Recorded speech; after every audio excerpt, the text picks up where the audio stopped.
All right, Nathan.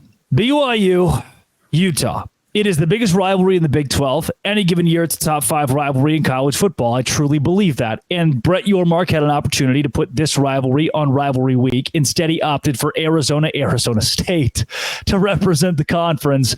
I guess I get it in essence, right? Block things up, break things off, don't compete with Alabama, Auburn. But to me, I think you've delegitimized what Big 12 competition is when you take your biggest game and you don't put it in the biggest moment. I would have to agree with you. I mean, I get the economic sense and the idea that more people will watch when they're not pulled in so many directions like you are on Rivalry Weekend. But I also believe that it undercuts the value in what you say the league is actually worth. You're basically surrendering and saying we can't fight. We can't compete. And because of that, we're going to take our rivalries and spread them out.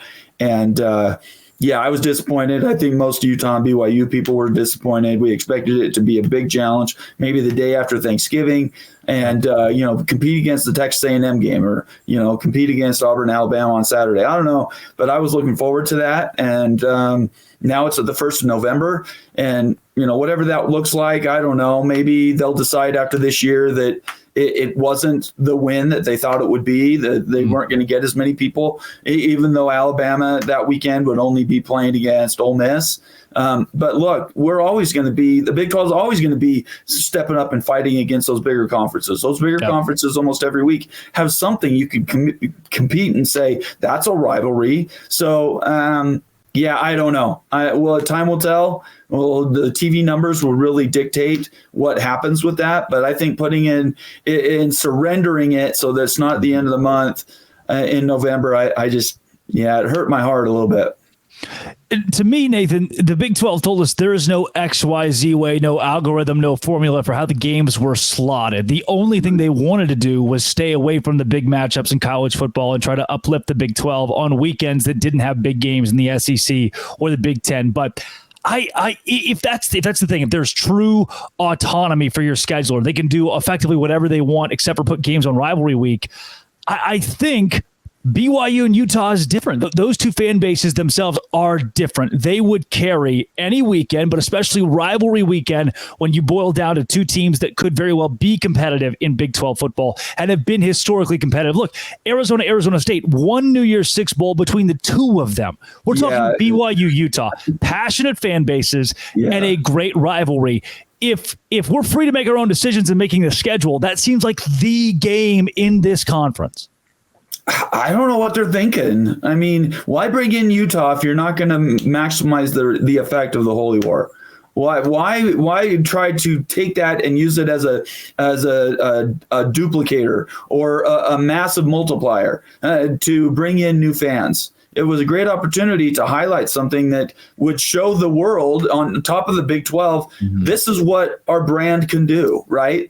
It's surrendering it and moving it, saying we don't think it can be good enough, or saying we just need to have more numbers on off weeks.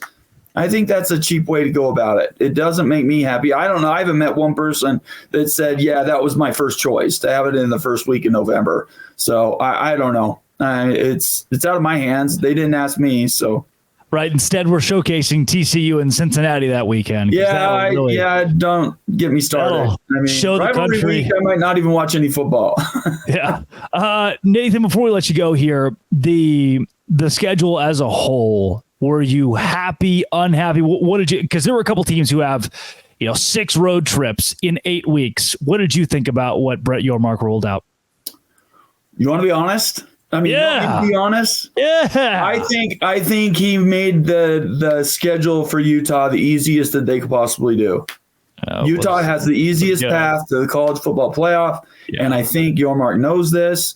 They have a team coming back that is loaded, and their schedule is not tough at all. Can I pause you there? Because already, Nathan, somebody's going to the comment section to type, of course the BYU guy would say that. But no, Utah, he's right.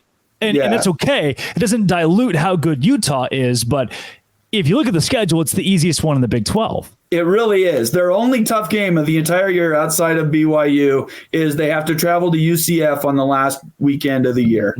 Yeah. And so UCF maybe is able to do something, but in my opinion, they looked at the odds and they looked at every team coming back, and they wanted to reinforce how strong the Big 12 was.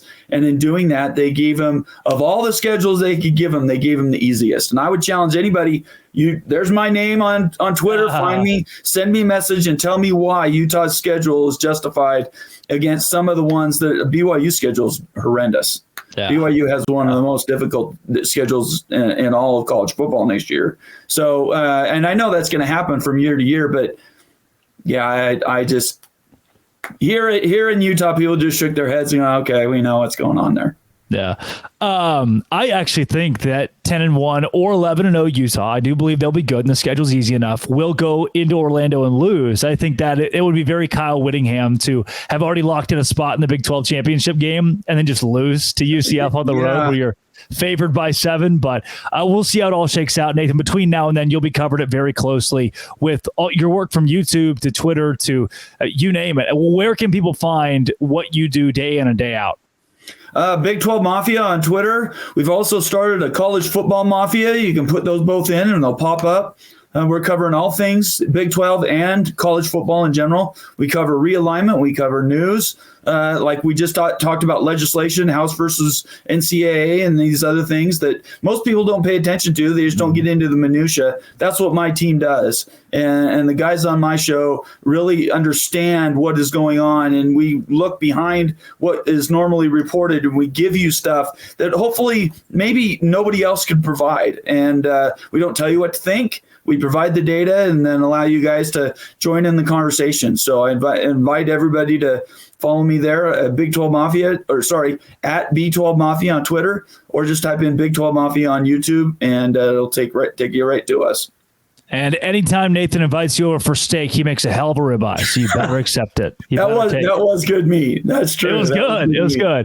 Nathan, thanks for joining the show today. You bet. Thank you very much, Drake. I appreciate the invitation. Absolutely, my friend. For everybody else out there, I will be back tomorrow talking basketball. They're playing basketball. We're talking basketball here on.